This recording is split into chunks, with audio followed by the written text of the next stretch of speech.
Et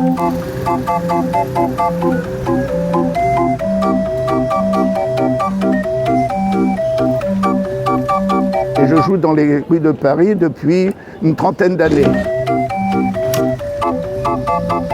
Je ferai le tour du monde pour la 3e fois, et ça tombe pas plus que ça. Ça, c'est un orgue de Barbarie, Odin à flûte.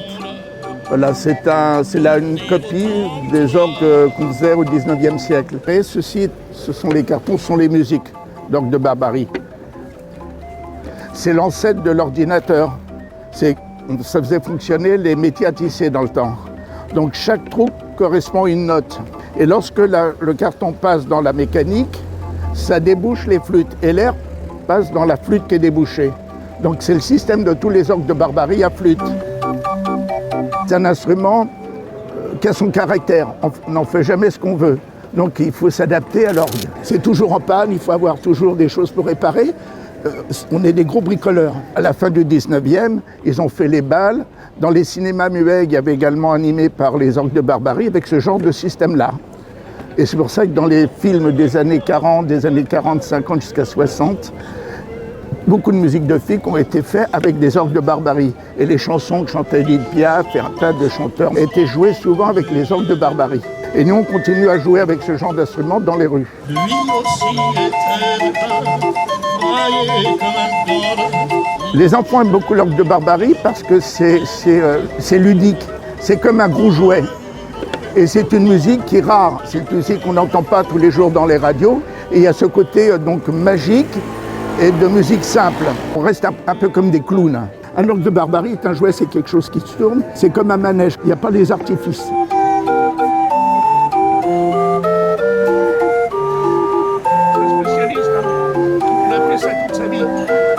Toute musique peut être jouée sur les orgues de Barbarie, bien qu'on soit limité à un certain nombre de notes.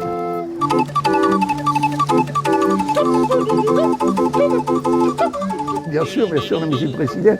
D'ailleurs, depuis les années 60-70, beaucoup de musiciens brésiliens sont venus jouer à Paris.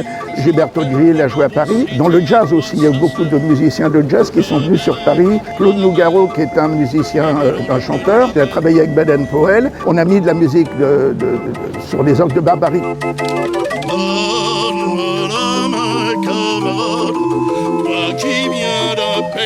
Ben moi, je viens du théâtre.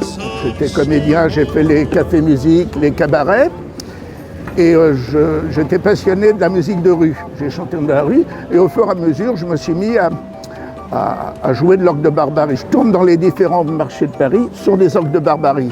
Et là, on est au marché d'Alix. C'est un marché où je viens souvent jouer le dimanche matin. Et où il y a des gens, enfin, cosmopolites, des gens un petit peu de partout. Et souvent, on se fait renvoyer sur les roses par la police, mais actuellement, ils ne nous embêtent pas trop. Mais il y a des périodes où on ne pouvait plus jouer dans la rue. Mais nous, on aime ça, c'est un coin de liberté. Et tous les tourneurs d'orgue de Barbarie chanteurs, c'est un état d'esprit. Et c'est un plaisir de chanter dans la rue. Comme ça, on ne vieillit pas. Moi, ça fait 30 ans que je chante dans la rue, j'ai toujours 20 ans.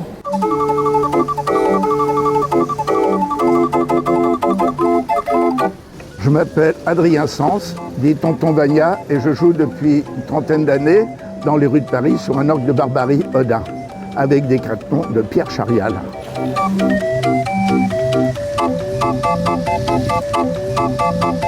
Je ferai le tour du monde, ça tournerait pas plus que ça.